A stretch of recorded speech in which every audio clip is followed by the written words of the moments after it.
Hey guys, wanted to read you something out of Matthew 8 today. We're going to start in verse 28, but just to kind of get started, wanted to lay a little bit of a foundation as to what's going on. So the last time we did a study, we were looking at the fact that sort of in the beginning of the chapter, Jesus had met up with this centurion and had healed his servant, and basically now he's left, and he's continuing to accumulate disciples, and he gets on a ship and he goes over the sea and comes over into another country where he's just kind of continuing his journey. So this picks up in verse 28, and he says, "And when he was come to the other side into the country of the Gergesenes, there met him two possessed with devils coming out of the tombs, exceeding fierce, so that no man might pass by that way. And behold, they cried out, saying, What have we to do with thee, Jesus, thou Son of God? Art thou come hither to torment us before the time?" So there's a couple of things I want to see here. The fact that there's two individuals who are possessed with devils, or with demons, with Satan's fallen angels, and the fact that that they recognized who Jesus was, and that they recognized their ultimate destination was going to be a place of torment, and that they recognized that now is not the time for them to go into this particular place of torment. So there's a bunch there for us to focus on that tells us a lot about Jesus, about these demons, about how that all works. We're going to continue on in verse 30, and then we're going to touch on some other things as we go. And there was a good way off from them a herd of many swine feeding. So the devils besought him, saying, If thou cast us out, suffer us to go away into the herd of swine. And he said unto them, Go. And when they were come out, they went into the herd of swine, and behold, the whole herd of swine ran violently down a steep place into the sea, and perished in the waters. And they that kept them, talking about the herd of swine, went their way into the city, and told everything, and what was befallen to the possessed of the devils. And behold, the whole city came out to meet Jesus, and when they saw him, they besought him that he would depart out of their coasts. So there's quite a bit there that I want to see as well. Alright, so two individuals who are possessed with devils. The whole town knows about it, because it says that these are fierce people, these are fierce men, the ones that are possessed, and that no man wants to pass by that way. So obviously people know that they're there. The other thing is that there is a herd of swine within a Jewish community. Now this is something that they weren't really permitted to do.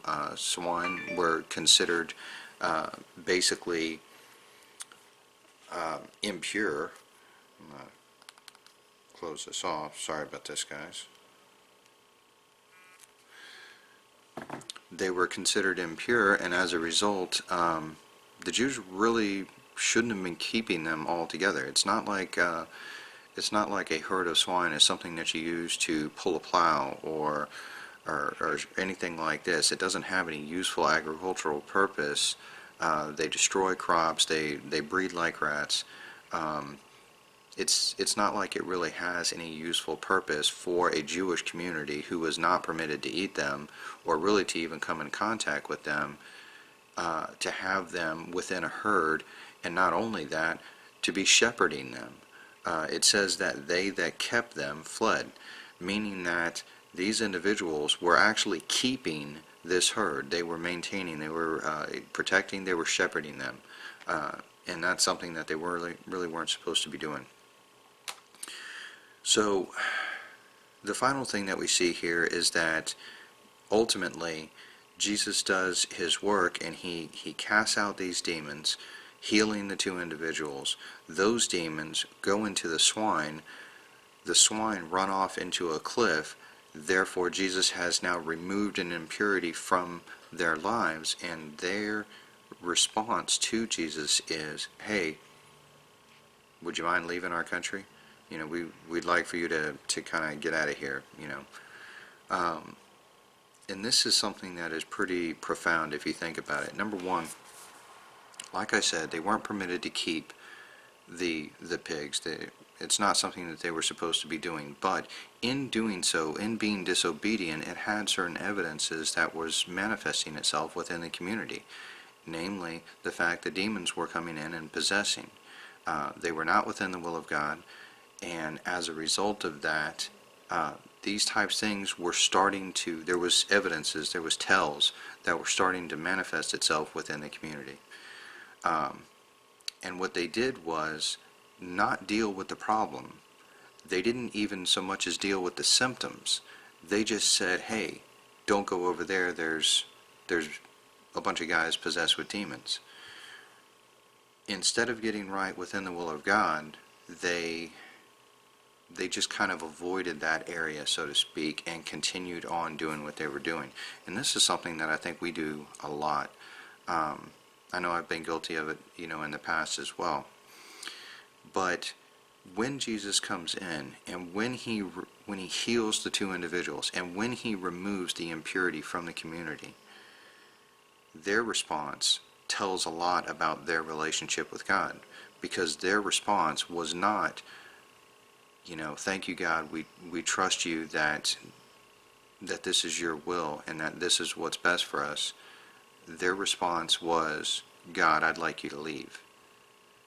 And too often, I think we have a tendency to kind of have this reaction as well, where